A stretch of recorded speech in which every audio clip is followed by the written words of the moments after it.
سلامونه دوستانو، بیا هم زه خاصه افغان تاسو لپاره په کویک ټریکس چینل کې د یوې لنډ ویډیو د وړاندې کولو لپاره په خدمت کې یم. نن وغواړم دوستانو یوه لنډه شان ویډیو چې څنګه کولی شو دوه پروګرامونه په هم مهاله توګه په یو وخت کې استفاده کړو. یعنې که چېرته زه مثال وغواړم چې په اپ کې یو ما سره کوم ډاکومنټ وي یا کوم لیکنه لولم، نو د هغې د لوستلو لپاره که چېرته ماته ډکشنري ضرورت وي، نو زه څنګه کولی شم ډکشنري ورسره یوځای استعمال کړم. نو مثال کې چېرته زه دلته یوه لیکنه انګلیش لیکنه ولرم، یعنې ما دلته یوه انګلیش لیکنه لرم، غواړم چې دغه انګلیش لیکنه بغیر له دې نه چې یو وارې هلته لاړ شم، بیا دلته ډکشنري ته راشم، ترجمه او داسې واسې د ډېر تګ راتګ څخه د جلوګیري لپاره زه راځم. دغه دوه پروګرام چې ما استعمال کړي دي نه غواړم چې یو وارې دلته راشم، بیا له دې ځایه دلته راشم، غواړم چې یو ځای دغه دواړه وکاروم. نو د دې د کارولو لپاره به لومړی تاسو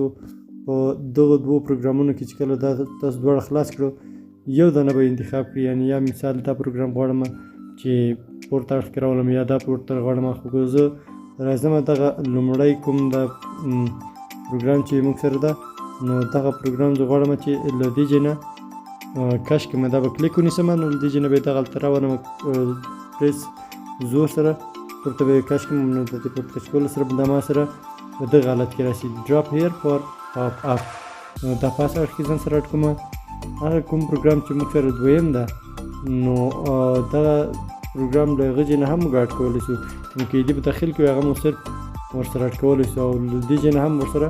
کولی شم دا اډ کړم. نو اوس کوم پروګرام چې په ښکته په دغه قطار کې ستاسو خوښ وي هغه ورسره اوپن کولی شي. نو دا اوپن کومه اوس دوستانو، نو که چېرته زه وغواړم بغیر له ضرورته چې یو وار یو پروګرام ته لاړ شي بیا بل پروګرام ته لاړ شه، کولی شم له دغه ځای نه ډایرکټ لغتونه وژباړم. مثال کنزرو لغت دا رقم چټکۍ سره ما ته نتیجه راکوي، یعنې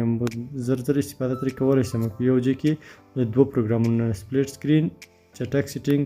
څنګه په اسانه طریقې سره ترسره کولی شو.